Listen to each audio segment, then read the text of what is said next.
blood still crusted under Victor's fingernails when he shoved open the heavy oak door of his estate 3 hours ahead of schedule. He anticipated the usual dead silence. He expected the sterile, suffocating stench of bleach and his mother's slow decay. What he didn't expect was the rhythmic, unfamiliar sound leaking from the second-floor hallway. Fingers curling instinctively around the cold steel tucked into his waistband, he moved toward the noise. He was ready for betrayal. He wasn't ready for this. Rain soaked through the heavy wool of Victor's overcoat, dragging it down like a wet hide. He didn't bother taking it off as he stood in the foyer. His leather shoes squeaked faintly against the imported Italian marble, leaving a trail of dull, muddy smudges across the pristine surface. It was a sharp, irritating sound in the cavernous room. Everything irritated him tonight. The meeting at the shipyards had gone aggressively sideways. 2 of his men were dead, and the man responsible was currently sinking to the bottom of the bay, wrapped in a heavy industrial chain.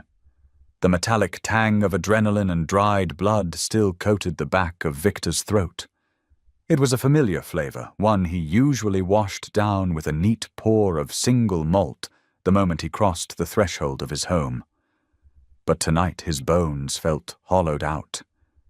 He was 34, running a syndicate that controlled half the eastern seaboard, and he just wanted to close his eyes. He unbuttoned his coat with stiff, freezing fingers. The house was entirely dark, save for the dim amber security lights baseboarding the corridors.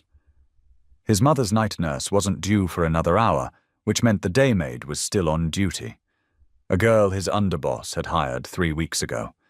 What was her name? Nora. Victor rubbed the bridge of his nose, inhaling the scent of his own damp skin and cordite. He hated having strangers in the house. He hated the revolving door of nurses and maids who either stole the silverware, slept in the guest rooms, or quit after 2 days because they couldn't handle his mother. Rosa Costa was not a gentlewoman, even before the dementia started eating her brain like a slow-burning acid. Now she was a terrifying, unpredictable ghost haunting the east wing of the estate. Victor started up the grand staircase. He paused on the landing. A sound. Faint but distinct. It wasn't the television. It wasn't the low hum of the central heating. It was a voice soft and rhythmic, layered over the unmistakable sharp scrape of something dragging across hard wood. Victor went perfectly still. The exhaustion evaporated, replaced by a cold, familiar clarity. His right hand dropped to his hip, calloused fingers slipping under his wet shirt to grip the handle of his 9mm. He didn't draw it, not yet, but he slipped the safety off with a silent, practiced flick of his thumb. He moved down the hallway, placing his feet on the edges of the floorboards where they wouldn't creak. The air up here smelled different. Downstairs was all ozone and expensive wood polish. Up here it smelled of stale lavender rubbing alcohol and the sharp, sour tang of old age. It was the smell of a waiting room for death. The sound was coming from his mother's bedroom. The heavy mahogany door was cracked open a few inches, a sliver of warm yellow light slicing through the hallway's gloom. Victor stepped out of the light, pressing his back against the wall beside the doorframe. He listened. Heavy, ragged breathing.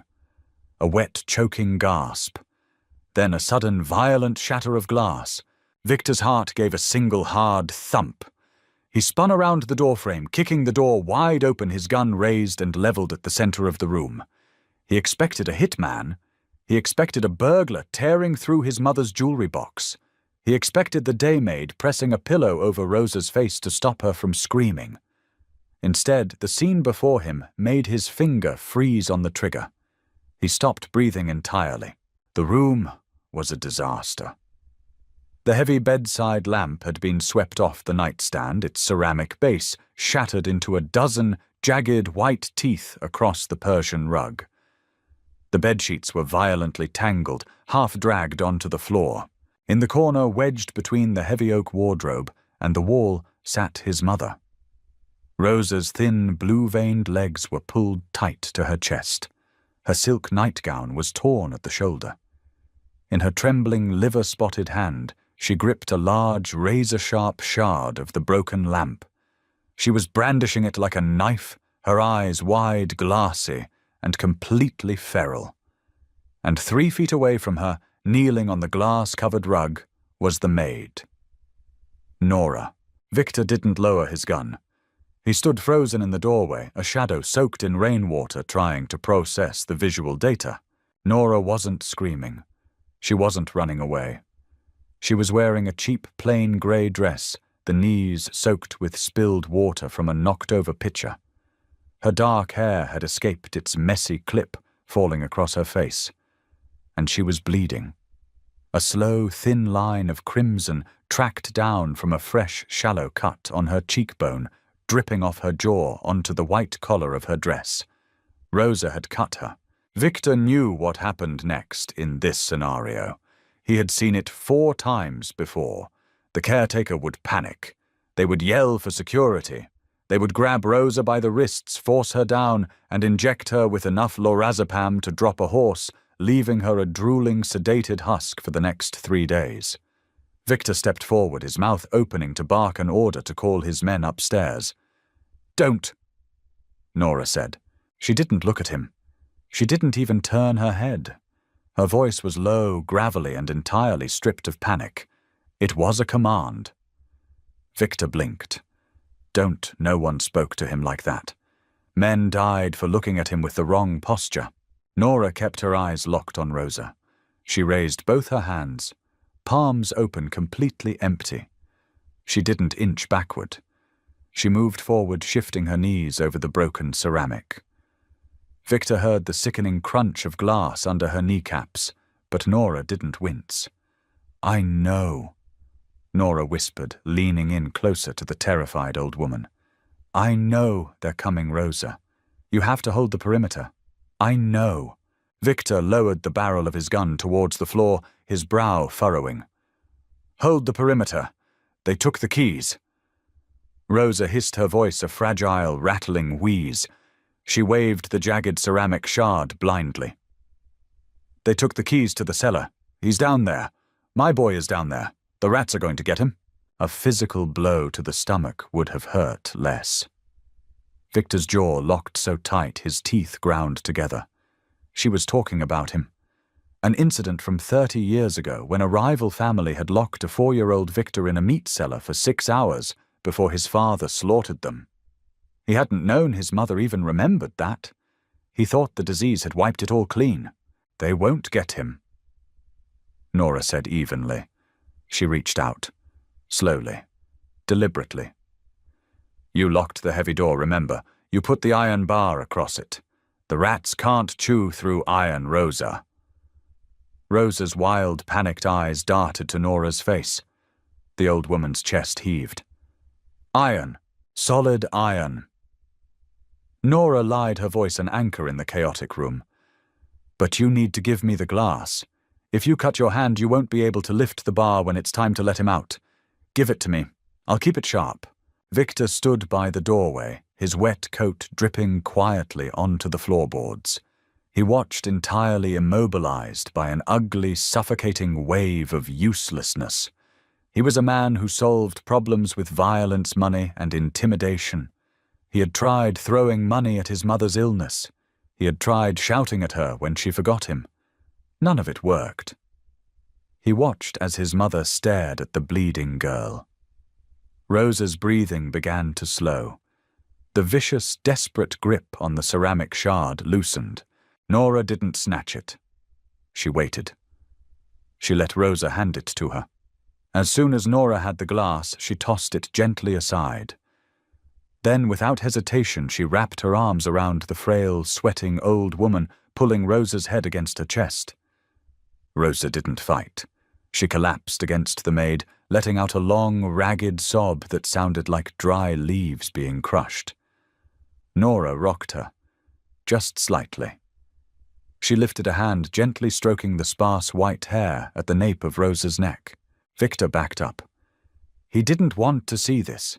He didn't want to see a stranger giving his mother the comfort he was too emotionally bankrupt to offer. The intimacy of the moment made him feel like an intruder in his own house. A sudden sharp spike of resentment flared in his chest, not at Nora but at himself. He slipped the safety back onto his gun, holstered it, and turned away before either of them could notice the rain dripping from his chin. The kitchen was cold. Victor sat at the massive marble island, staring at the amber liquid in his crystal glass. He hadn't turned the overhead lights on. The only illumination came from the digital clock on the stove and the street lamps bleeding through the rain-streaked windows. He took a slow drink. The whiskey burned on the way down a harsh, grounding sensation. It didn't wash away the image of Nora kneeling in the glass. 40 minutes had passed.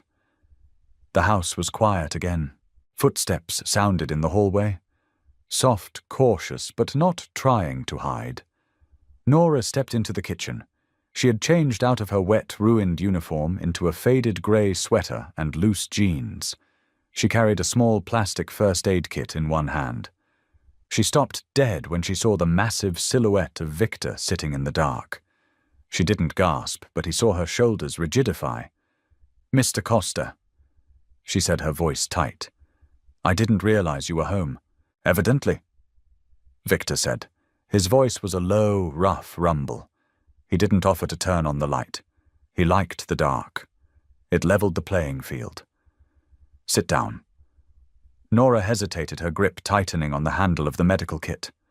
She walked over to the island but didn't pull out a stool. She stood across from him, placing the kit on the marble. The cut on her cheek had stopped bleeding, but the skin around it was red and angry. "She's asleep," Nora said quietly. "I cleaned up the glass. I'll replace the lamp out of my next paycheck." Victor let out a short, humorless exhale through his nose. He took another sip of his drink, the ice clinking loudly against the glass. "You make $18 an hour, Nora.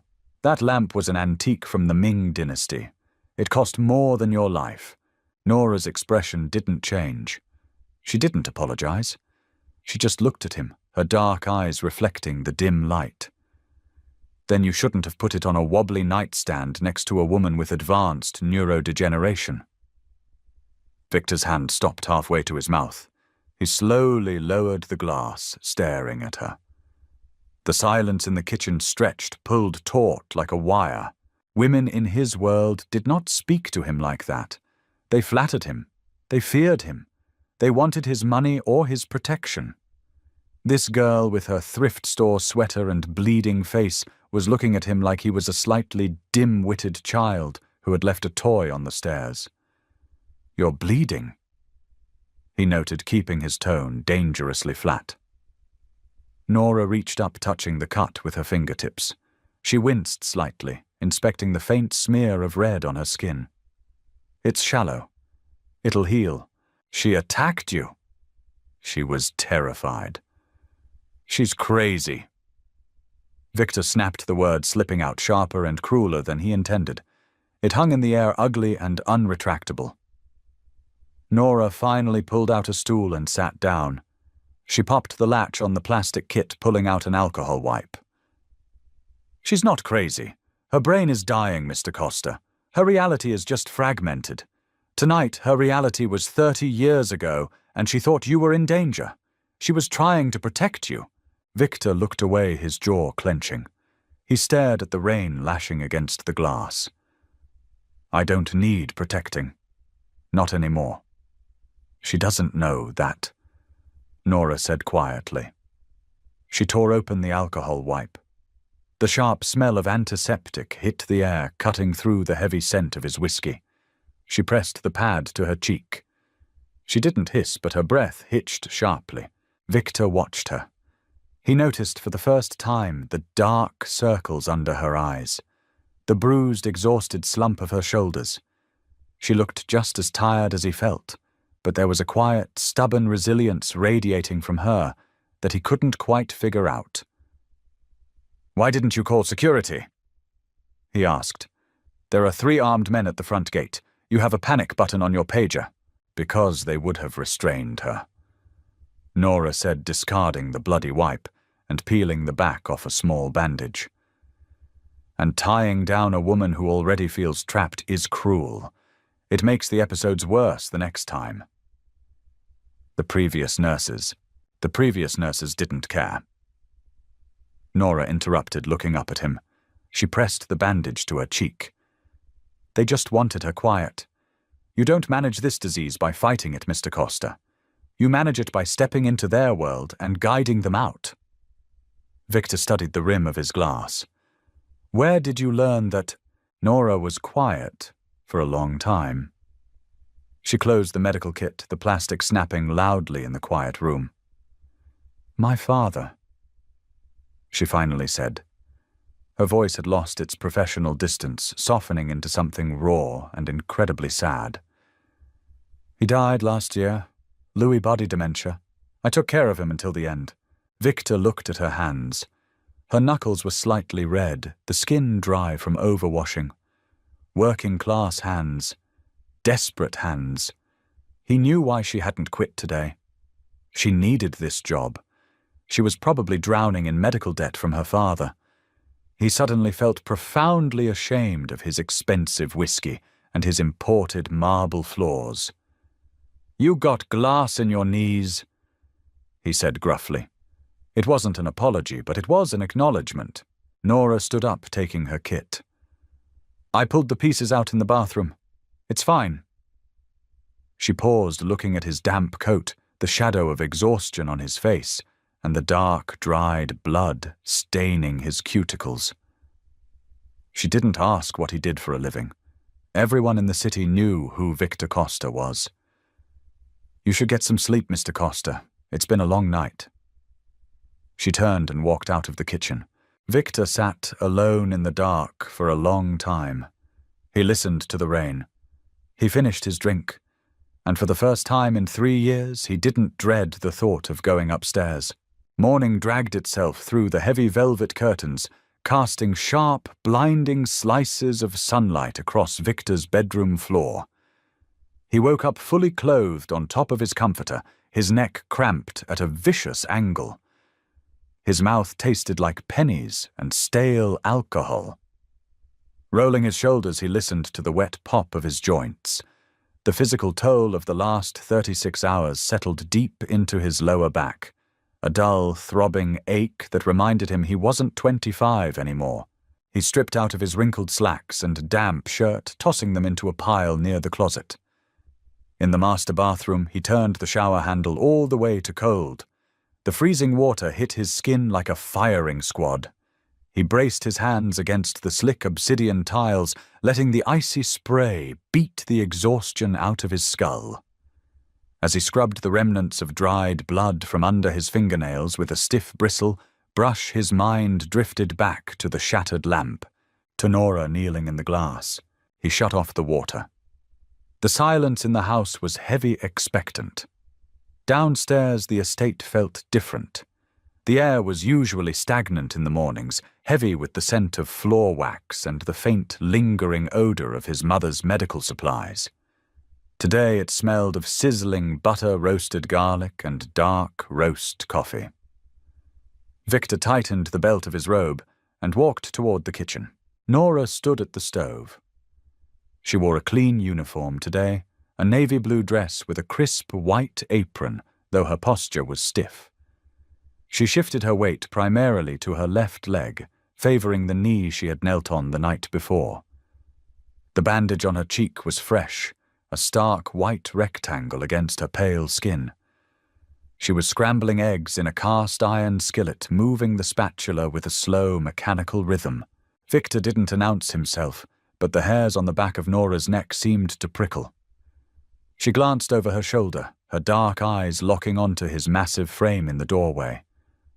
She didn't flinch. There's coffee in the pot, she said, her voice raspy with morning fatigue. She turned back to the stove. I wasn't sure if you ate breakfast. The last maid left a list of your mother's dietary restrictions, but she didn't leave anything about yours. I don't eat in the mornings, Victor said. He walked to the counter and poured himself a mug of coffee. It was black, sludge-thick and searing hot. He took a sip. It was perfect. "You should," Nora muttered, scraping the eggs onto a ceramic plate.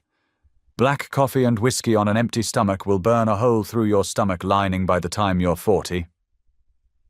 Victor leaned against the marble island, watching her. "Are you my doctor now?" "Nora, I'm a pragmatist," she replied, easily wiping down the stove with a damp cloth. "Sick employers are irritable employers. I prefer a quiet work environment." A sharp knock at the heavy oak front door broke the quiet. 2 seconds later, the biometric lock clicked, and the heavy door swung open. Victor's posture instantly changed. The relaxed slope of his shoulders vanished, replaced by the coiled, predatory tension of a man expecting a fight. He set his mug down on the marble with a heavy thud. Carmine walked into the kitchen. The capo was a fire plug of a man, built like a cinder block and smelling aggressively of cheap peppermint gum diesel exhaust and cold sweat. He wore a leather jacket over a rumpled suit, his knuckles bruised a deep, mottled purple. "Boss!" Carmine grunted out of breath. He stopped short when he saw Nora by the sink. His thick brow furrowed, his hand instinctively resting on the bulge beneath his jacket. "Who's this? The maid?" Victor said flatly. His eyes never left Carmine's face. "What happened at the docks? Carmine, I told you to call me when it was done." Carmine shifted uncomfortably, glancing sideways at Nora. It's a conversation for the study, Vic." "Speak." Victor commanded the word, dropping the temperature in the room by 10 degrees. Carmine swallowed hard. "The chain held. He's at the bottom of the bay. But his brother wasn't at the warehouse like Intel said. He caught wind. He burned the ledger and took off. We think he's heading south, maybe trying to link up with the outfit in Philly." Victor closed his eyes for a fraction of a second. A muscle feathered in his jaw. The ledger was the only reason they had executed the hit in the first place. Without it, the docks were completely exposed to a federal audit. "Find him," Victor said. His voice was no louder than a whisper, but it carried the lethal weight of a loaded gun. "Put every man we have on the turnpikes. Check the train stations. If he makes it to Philadelphia, I will personally break both of your kneecaps with a tire iron." "Am I understood?" Carmine went pale. Yes, boss. We'll find him. Get out." Carmine turned and practically ran out the front door, the heavy wood slamming shut behind him. Victor gripped the edge of the marble counter, his knuckles turning white. The anger was a living thing in his chest, hot and venomous, demanding to be let out. He wanted to smash his coffee mug against the wall. He wanted to tear the kitchen apart. He opened his eyes and looked at Nora. She hadn't moved. She was standing by the sink holding the damp cloth. She hadn't gasped. She hadn't dropped a plate. She was just watching him, her face completely unreadable. Most civilians would be shaking. Most people would be terrified, realizing they had just overheard a mafia boss order a manhunt to cover up a murder. "You didn't hear any of that?" Victor said, his voice a low, gravelly threat. Nora turned on the faucet, rinsing the cloth under warm water. "Hear what?" she asked, her tone entirely devoid of sarcasm. She wrung the cloth out, her movement steady. "I was too busy burning the toast." Victor stared at her. The anger in his chest cooled, replaced by a strange, unsettling curiosity. She wasn't just brave. She was deeply, intrinsically grounded. The violence of his world had just spilled over onto her clean kitchen floor, and she simply grabbed a mop. "Take that plate up to my mother," Victor said quietly, picking up his coffee mug. "And to Nora." She paused at the doorway, the plate of eggs in her hand. "Yes, Mr. Costa. Put a lock on your bedroom door," he said. He didn't look at her, staring instead at the black surface of his coffee. "This house is not going to be quiet for much longer." Tuesday brought a fragile, fleeting truce to the East Wing. Rosa was having a good day. They were rare now, maybe one every 2 months, a brief, cruel clearing of the fog, where she remembered the year, her name, and the fact that she was dying. Victor hated the good days almost as much as the bad ones. The bad days were violent and loud. The good days were quiet and agonizingly sad. He stood in the hallway outside the sunroom, staying in the shadows. The afternoon sun bled through the floor-to-ceiling windows, heating the room like a greenhouse. The air smelled of potting soil, overgrown jasmine, and the sharp citrusy tang of Earl Grey tea. Rosa sat in her wicker wheelchair, draped in a thick cashmere shawl. Her skin looked like crushed parchment, thin and translucent, the blue veins on her hands standing out like a road map of her fragile anatomy. Nora sat on a stool beside her, a hardcover book resting on her knees. She was reading aloud. Her voice was a steady, rhythmic hum, lacking the condescending, high-pitched baby talk the other nurses used. She read to Rosa like she was a normal, functioning adult. Victor watched the way Nora turned the page. He noticed the slight stiffness in her shoulder, the way she shifted her weight off her knees. It had been 4 days since the incident with the lamp, but she was still hurting. Rosa slowly turned her head toward the doorway. Her cloudy eyes locked onto the shadows. "Victor," she croaked. Her voice was weak, but it lacked the manic edge of her dementia. Victor stepped into the light. He felt stripped bare under his mother's lucid gaze. He walked into the sunroom, the floorboards groaning under his weight. He stopped next to Nora, looking down at his mother. "You're home early," Rosa murmured. She reached out a trembling hand. Victor crouched down, a movement that felt foreign and clumsy to him. He let her cold, frail fingers touch his cheek. Her thumb brushed against the harsh line of his jaw. "You look so tired, my sweet boy," she whispered.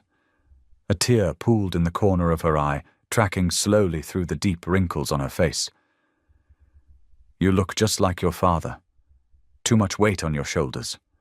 Too much blood on your hands."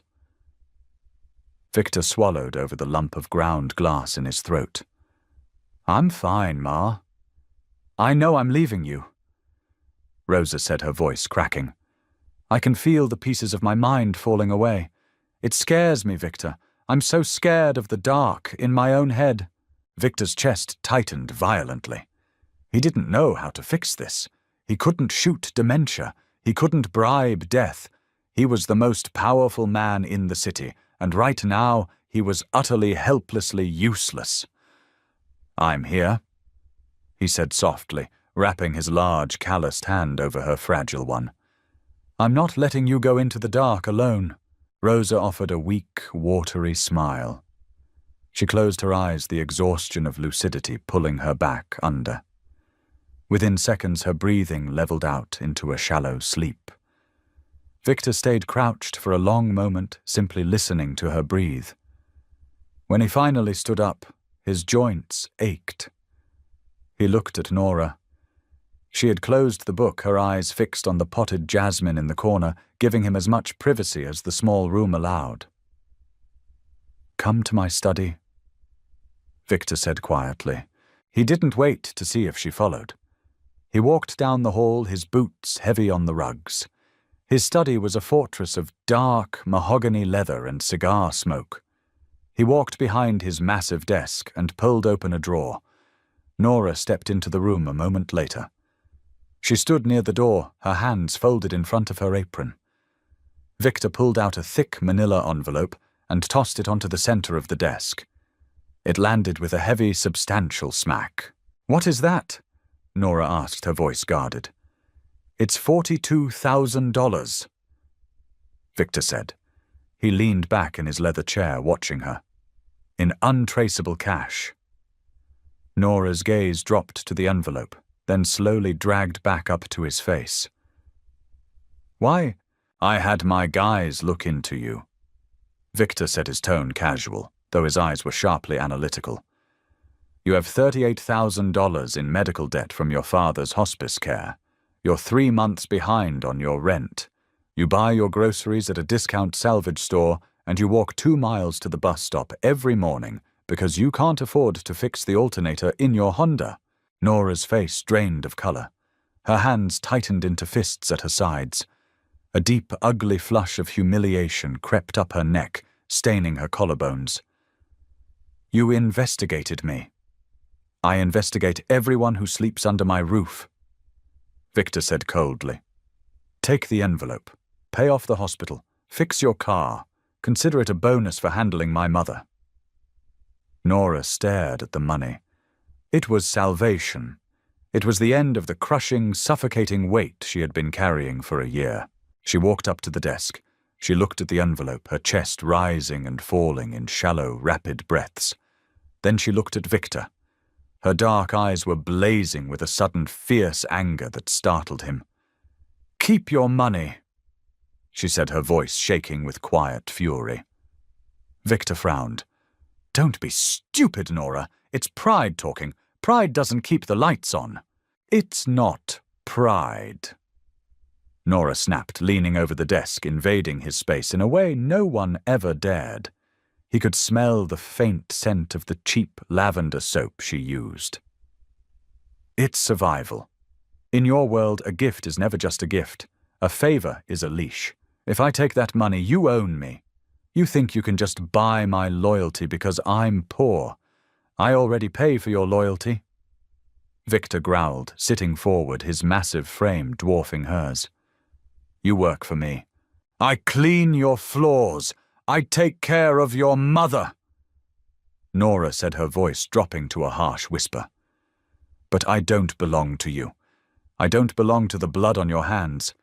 Keep the cash, Mr. Costa. I'll pay my own debts." She turned on her heel and marched out of the study, the door clicking shut behind her. Victor sat in the silence, staring at the envelope. He was furious. He was used to people begging him for a fraction of that money. He was used to blind obedience. But beneath the anger, a quiet, unfamiliar kernel of respect took root in his chest. She was unbreakable. His desk phone rang a sharp, jarring noise. Victor picked it up, his eyes still locked on the door Nora had walked through. "Yeah, Vic." Carmine's voice crackled through the receiver. He sounded out of breath, panicked. "We got a problem. A big one." "Did you find the brother?" "No," Carmine said, his voice dropping. "He found us. Or rather, he found someone willing to back his play. The Rossi family is moving in. They just firebombed the warehouse on 5th Street. And Vic..." Carmine hesitated. "Spit it out." Victor snarled, his blood running cold. "They got a picture of your house. We found it on one of the trigger men we grabbed. They know where you sleep. They know about your mother." Victor slowly hung up the phone. He looked out the window of his study, down at the heavy iron gates of his estate. The rain had started again, washing the driveway in a slick grey sheen. The war had finally come to his front door. And now there was a girl with a bandaged cheek caught in the crossfire. Gun oil smelled like black licorice and burnt iron.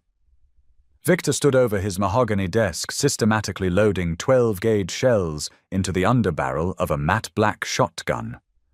Click, clack, click. The mechanical rhythm was the only thing keeping his heart rate under 100 beats a minute. Outside, the rain had turned into a torrential downpour, hammering the armored glass of the study windows. He didn't bother checking his phone again. The Rossi family didn't send warning texts. They sent bullets. Victor shoved 2 extra magazines for his sidearm into his waistband. The heavy leather holster dug sharply into his hip bone. He walked out of the study and took the stairs 2 at a time, bypassing the grand foyer entirely. He needed to get to the east wing. He needed to move his mother. When he kicked open the door to the sunroom, the contrast made him physically nauseous. Nora was sitting on the edge of the velvet sofa, holding a small porcelain teacup to Rosa's lips. Classical music, Chopin, soft and melancholic, drifted from a small radio in the corner. The room smelled of warm chamomile and old books. It was a fragile, manufactured piece completely oblivious to the slaughter moving toward the front gates. Nora looked up. Her eyes immediately dropped to the heavy shotgun gripped in Victor's right hand, then to the tense, violent set of his jaw. She didn't scream. She slowly lowered the teacup to the saucer, the porcelain rattling slightly. "Get her up," Victor ordered. His voice was scraped raw, stripped of any professional distance. "Now, we have 2 minutes."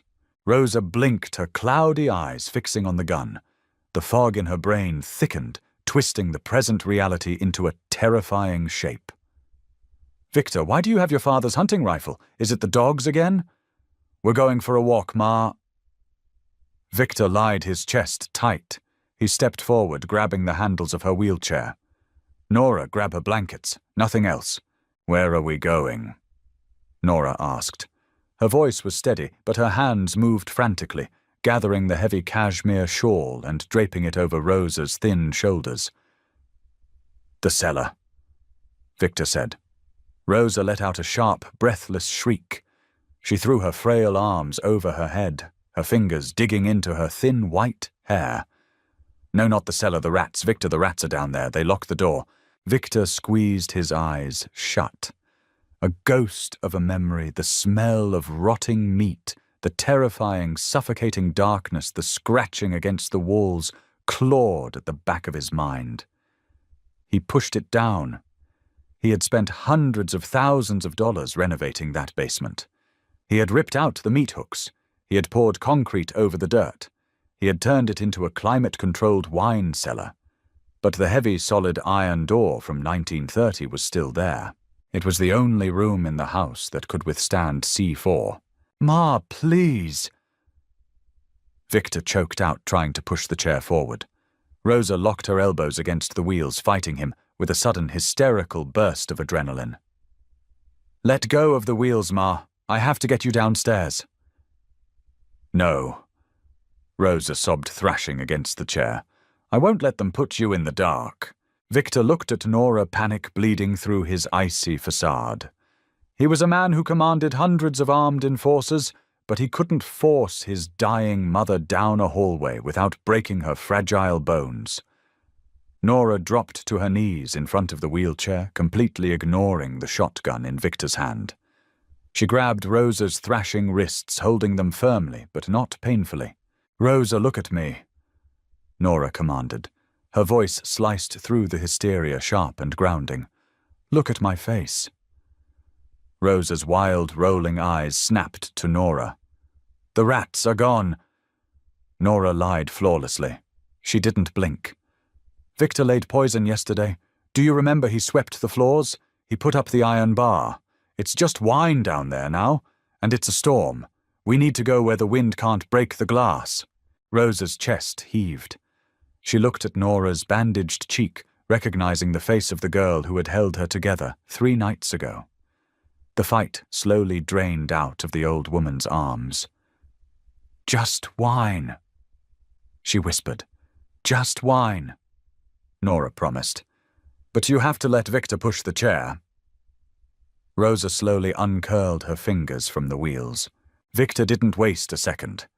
He spun the chair and pushed it down the corridor, aiming for the back service stairs. Nora followed close behind her, flat shoes slapping quietly against the hardwood. The air in the house was changing. The quiet was heavy, expectant. It felt like the drop in barometric pressure right before a tornado touches down. They reached the service corridor. The air down here was cooler, smelling faintly of bleach and damp stone. Victor unlocked the heavy steel deadbolt on the cellar door and shoved it open. The hinges groaned a deep, metallic protest. He wheeled Rosa inside. The cellar was vast, lined with ceiling-high cedar racks, filled with thousands of dust-coated bottles. The air was dry and smelled of cork and old wood. A single dim yellow bulb hung from the center of the ceiling. "Stay in the corner behind the French reds," Victor instructed, pulling a sleek, compact Glock 19 from the small of his back. He turned to Nora. He held the weapon out, grip first. "Do you know how to use this?" Nora stared at the black steel. The skin around her mouth tightened. "I know how to take a safety off. Keep it pointed at the door. If anyone opens it and they don't look like me, you pull the trigger until the slide locks back." Nora didn't reach for it immediately. She looked up at him. The dim bulb cast harsh shadows over his face, highlighting the deep, exhausted lines around his eyes and the brutal, unforgiving set of his mouth. This was the monster everyone whispered about, the man who ordered executions with his morning coffee. But right now his hand was shaking. Just a millimeter, but it was there. He was terrified. Not for himself, but for the frail woman crying softly in the wheelchair. Nora took the gun. The metal was heavy cold and smelled sharply of chemical lubricant. "Lock the deadbolt from the inside," Victor said, backing out into the hallway. "Do not open it. Not for smoke, not for screaming. Only for my voice." "Victor," Nora said. He paused his hand on the heavy iron door handle.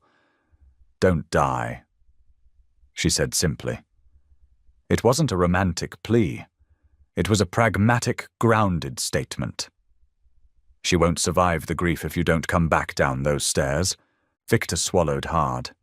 He looked at the girl in the cheap navy uniform holding a loaded handgun to protect a mother that wasn't hers. "I'll be back," he rasped. He slammed the heavy iron door shut. The thick metal cut off the sound of his mother's crying instantly. He heard the heavy clunk of the interior deadbolt sliding into place. Victor turned toward the stairs, racking the shotgun. The fear evaporated, burned away by the cold, familiar rush of adrenaline. It was time to go to work. Shattered glass sounded like ice cracking under heavy boots. The front bay windows of the estate gave way with a deafening crash, vomiting thousands of jagged shards across the foyer's marble floor. Victor was crouched behind the thick oak balustrade of the second-floor landing when the first tear gas canister rolled into the entryway. It hissed like an angry snake, spewing thick, acrid white smoke into the air. The smell of burning sulfur and chemicals hit the back of his throat, stinging his eyes instantly. "Masks!" Carmine roared from somewhere in the east corridor. Victor pulled his shirt collar up over his nose, blinking through the watering sting. 3 figures stepped through the broken windows, moving like shadows in the smoke. They carried short-barreled assault rifles. Rossi men. They moved with a practiced military precision that told Victor they weren't cheap street thugs. These were expensive mercenaries. Victor leaned over the balustrade, leveled the shotgun, and pulled the trigger. The recoil punched his shoulder with the force of a sledgehammer. The deafening boom echoed off the vaulted ceiling, making Victor's teeth ache. The lead mercenary folded backward his chest cavity, absorbing the buckshot, throwing him out onto the rain-slicked driveway. The other 2 snapped their rifles up and fired. Bullets chewed through the hardwood of the stairs, ripping chunks of oak and plaster into the air. Victor dropped flat on his stomach drywall, dust raining down on the back of his neck like dirty snow. The noise was absolute physical chaos. It wasn't clean or choreographed. It was raw, deafening, and terrifyingly fast. He crawled backward, his knees scraping against the wood, leaving a streak of blood where a stray piece of shrapnel had bitten through his trousers. He needed to funnel them into the narrow hallway leading to the kitchen. He couldn't fight a 360-degree war. "Carmine Fall, back to the dining room," Victor shouted, his voice cracking from the chemical smoke. "I'm pinned!" Carmine screamed back. The sound of automatic fire drowned out whatever else the capo said. Victor cursed, shoving himself off the floor. He rounded the corner into the main hallway, just as the heavy front doors were blown entirely off their hinges. The explosive charge sent a shockwave through the house that rattled Victor's ribs and blew the antique mirrors off the walls. Glass shattered everywhere, mixing with the choking dust and the metallic scent of copper wire. He fired twice down the corridor blindly, not waiting to see if he hit anything, and ducked into the formal dining room. The long mahogany table set for a dinner party that would never happen offered the only cover. He flipped it onto its side with a feral grunt, crystal wine glasses smashing against the floorboards. He crouched behind the thick wood, breathing hard. His ears were ringing with a high-pitched, continuous whine.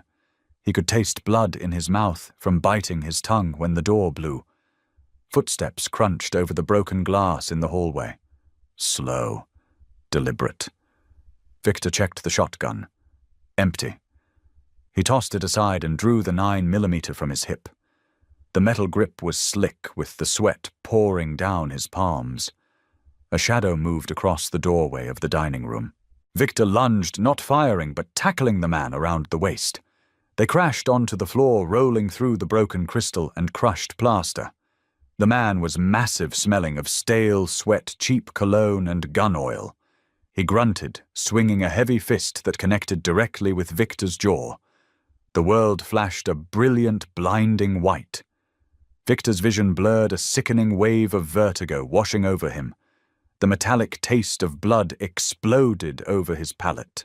The mercenary scrambled to bring his rifle to bear, pressing the hot, smoking barrel against Victor's stomach. Victor reacted on pure animal instinct. He violently shoved the rifle barrel away with his left forearm, feeling the blistering heat sear his skin through his shirt, and drove his right hand, still holding his pistol, upward beneath the man's chin. He pulled the trigger. The mercenary went limp, instantly dead weight collapsing on top of Victor. Victor shoved the body off, gasping for air. His ribs screamed in protest, a sharp, burning agony radiating from his left side. He looked down. His white dress shirt was soaked in dark, spreading crimson. The bullet hadn't hit his stomach, but the muzzle flash and a grazing round had torn through his flank. He didn't have time to assess the damage. More shouting echoed from the foyer. They were moving toward the back of the house, toward the service stairs.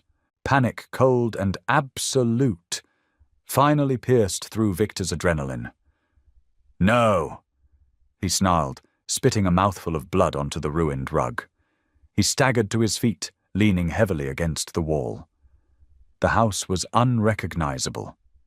The walls were riddled with bullet holes, the expensive artwork shredded into ribbons. The air was thick with the smell of burning drywall, cordite, and iron. It looked like a war zone.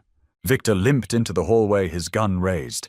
2 Rossi men were already at the end of the corridor, kicking at the door leading to the service stairs. Victor didn't shout. He didn't issue a warning. He leveled his pistol, forcing his shaking hands to steady, and fired 3 times in rapid succession. The heavy cracks echoed tightly in the narrow space. One man dropped, clutching his throat. The second spun around, raising his weapon, but Victor was already moving forward, firing again. The bullet caught the man in the shoulder, spinning him backward down the stairs. Victor reached the heavy metal door. It was locked tight. Intact. He slumped against it, his bloody hand leaving a stark red smear against the grey steel. His breathing was wet and ragged. The adrenaline was beginning to crash, leaving behind an agonizing cocktail of pain and exhaustion. His side burned like someone had pressed a branding iron against his ribs. He pressed his forehead against the cold metal of the door. He could hear the faint, muffled sound of sirens in the distance. The police were finally coming. The Rossi men would scatter. The raid was over. Victor knocked on the heavy steel, his knuckles weak.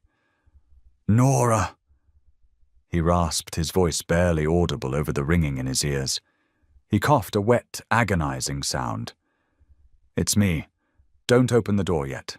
Just tell me she's okay." Silence stretched from the other side of the heavy iron. For a terrifying second, Victor thought he was too late. He thought the smoke had gotten in, or that Rosa's heart had finally given out from the terror.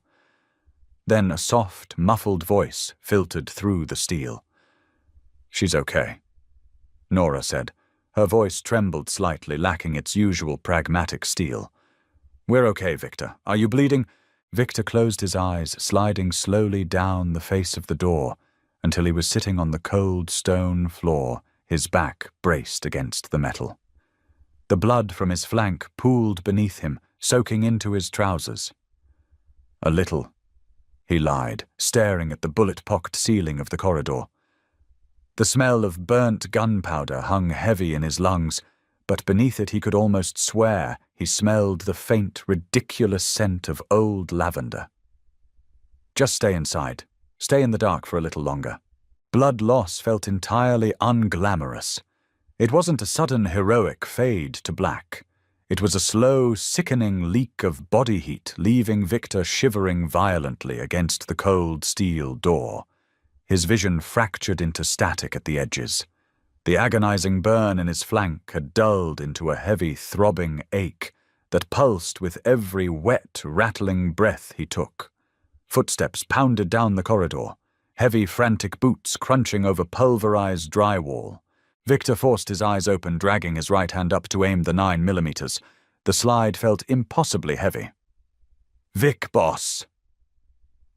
Carmine's voice tore through the smoke, hoarse and frantic. The capo slid to his knees beside Victor, dropping his rifle. Carmine's face was smeared with soot and blood from a deep gash over his eyebrow, but he was breathing. "Jesus Christ! Medic, get the fucking doc in here now!" "Quiet!" Victor rasped, swatting weakly at Carmine's hands as the man tried to press a wadded-up jacket against the gunshot wound. "Stop yelling! You're going to scare her." Carmine froze, staring at his boss. The estate was a slaughtered ruin. Federal sirens were screaming up the hillside, and Victor was worried about the noise level. Victor shifted his weight, biting down on a groan that tasted like pennies, and reached backward to knock on the iron door again. Twice. A weak scraping sound. "Nora," he breathed. "It's clear. Open the door." The silence stretched for 10 agonizing seconds. Then the heavy internal deadbolt disengaged with a solid, echoing thwack. The iron hinges groaned in protest as the heavy door pushed outward. Victor tried to scramble out of the way, his boots slipping in the slick puddle of his own blood, but his legs refused to hold him. He collapsed sideways, his shoulder hitting the stone wall. Nora stepped out of the dim cellar light. She still held the Glock. Her knuckles were bone-white, the muzzle pointed at the floor, but her finger resting dangerously close to the trigger guard. Her apron was gone. The navy blue dress was smeared with ancient dust from the wine cellar. She looked at Carmine, then down at Victor. The color vanished entirely from her face. She didn't scream, but the gun slipped from her trembling fingers, hitting the stone floor with a sharp, heavy clatter. "Rosa." Victor forced the word out, his chin dropping toward his chest as gravity began to win the battle against his consciousness. "She fell asleep," Nora said. Her voice was completely detached, a hollow shell of shock. "She cried until she exhausted herself. She's asleep behind the French burgundies." Victor let out a long, shuddering exhale. His head thumped back against the wall. "Good, good." Nora didn't wait for Carmine's medic. She dropped to her knees in the blood, ruining the fabric of her dress instantly. She ignored the gore, ignored the terrifying bulk of the armed men swarming the hallway. She reached for Victor's ruined shirt, her small, pale hands stained red the moment she touched him. "Move his arm," she barked at Carmine, all traces of the quiet, obedient maid vanishing. Carmine blinked, stunned by the sudden authority. "Lady, you need to back up. The crew doc is lying." "Move his goddamn arm!" Nora snarled, her voice cracking with raw, unfiltered terror. Carmine yanked Victor's arm up. Nora pressed both of her hands violently against the torn flesh of Victor's flank. Victor roared a guttural animal sound of pure agony, his body convulsing off the floor. His hand shot out, grabbing Nora's wrist with enough force to bruise the bone. He wanted to throw her off. He wanted to tear the source of the pain away. Nora didn't flinch. She leaned her entire body weight over her hands, pressing down into the wound, leaning her face inches from his. "Look at me," she demanded, her voice dropping an octave, slipping beneath the chaos of the hallway. "Look at my face, Victor. Hold the perimeter." Victor's eyes snapped wide. The phrase echoed in his fractured mind, pulling him back from the edge of the dark. He stared at her. He saw the terrified tremble of her bottom lip, the harsh lines of exhaustion around her eyes, the stark white bandage on her cheek. His grip on her wrist loosened his fingers, sliding down to weakly tangle in the fabric of her dress. Solid iron. He mumbled, his vision completely greying out. Solid iron.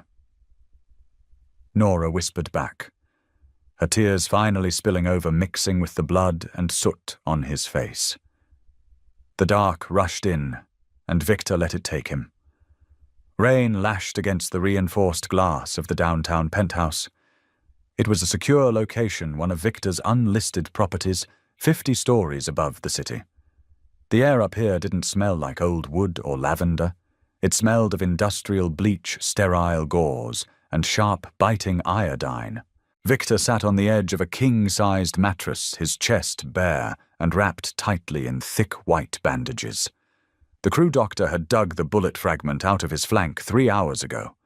The local anesthetic was wearing off, replaced by a deep, throbbing fire that radiated from his ribs to his spine. He stared at the city lights bleeding through the rain-streaked window. The Empire. He had spent his entire adult life bleeding for it, killing for it, turning his soul into a wasteland to protect it. Tonight, the Rossi family paid for their ambition. Carmine's men were already systematically dismantling their leadership. But Victor didn't care. The victory tasted like ash. The bedroom door clicked open. Victor didn't reach for the gun on the nightstand. He recognized the uneven, quiet cadence of the footsteps. Nora walked in. She was wearing borrowed clothes, a pair of his sweatpants cinched tight at the waist, and a grey t-shirt that swallowed her frame. Her hair was wet from the shower, dark, and slicked back, exposing the pale, bruised skin of her neck. She carried a small glass of water and 2 white pills. "The doctor said you refused the morphine," she said. She walked over to the bed, her bare feet silent on the hardwood floor. "Morphine makes me slow," Victor said. His voice was a rasp, completely stripped of its usual imposing resonance. "I can't afford to be slow. You're not on the street," Nora replied, stopping in front of him. She held out the water and the pills. "You're in a fortress, and if you don't sleep, your body won't knit the tissue back together. Take the ibuprofen. It's barely a step above aspirin." Victor looked at her hand. The fingernails were scrubbed raw, the cuticles still stained with a faint, inescapable rim of dried brown blood. His blood. He took the pills, tossing them back and swallowing them without the water. Nora set the glass on the nightstand. She didn't leave. She stood there, her arms wrapping around her own torso in a defensive, exhausted posture. The silence between them stretched thick and heavy, but stripped of the combative tension from the study days prior. "How is she?" Victor asked, staring at his hands. Carmine moved her to the guest bedroom down the hall. Nora said quietly. "She slept through the transport. The doctor gave her a mild sedative. She doesn't know what happened." Victor closed his eyes. The tension in his jaw finally cracked, a long, shuddering breath escaping his lungs. "I almost got her killed. I almost got you killed." "You didn't pull the trigger," Nora pointed out. "I built the house they shot up." Victor countered bitterly. He looked up at her, the mask completely gone. He wasn't the boss of the Costa Syndicate right now. He was just a battered, exhausted man bleeding onto expensive sheets. "I brought the war to my front door. You shouldn't be here, Nora. Tomorrow morning Carmine will take you wherever you want to go. I'll wire $100,000 to your account. Go to California. Go somewhere where the floors don't bleed." Nora didn't move. She looked at him, her dark eyes steady, anchoring him to the room. "I told you," she said, her voice dropping to a low, fierce whisper. "I pay my own debts. You don't owe me anything. You put yourself between a firing squad and my back," she said, taking a half step closer. She reached out her fingertips, hovering just above the thick bandages wrapping his ribs. You told me to stay in the dark. You took the bullets. Because you were protecting my mother. Because you're human. Nora corrected him sharply. She let her hand rest lightly against his uninjured side. The warmth of her palm soaked through his cold skin. Everyone in this city thinks you're a monster, Victor. But monsters don't let their hands shake when they push a wheelchair. Monsters don't take a bullet to the stomach to buy a stranger time to lock a door. Victor stared at her. His chest tightened, a strange, suffocating pressure entirely unrelated to the gunshot wound. He had spent years isolating himself, building walls of violence and intimidation, convinced that no one could look at the ugly, ruined machinery of his life and see anything worth salvaging. But this girl with her thrift store clothes and her bleeding knees had walked straight through the wreckage and found the pieces he thought he buried. It's ugly, Nora. He whispered, his hand coming up to cover hers. His calloused, blood-stained fingers dwarfed her pale hand. My world. It's ugly and it doesn't end. There is no retirement. There is no peace. I know, she said. She didn't pull her hand away. I spent a year watching my father forget how to swallow his own saliva. I know what ugly looks like. I'm not afraid of the dark, Victor. Victor pulled her hand slightly, urging her forward.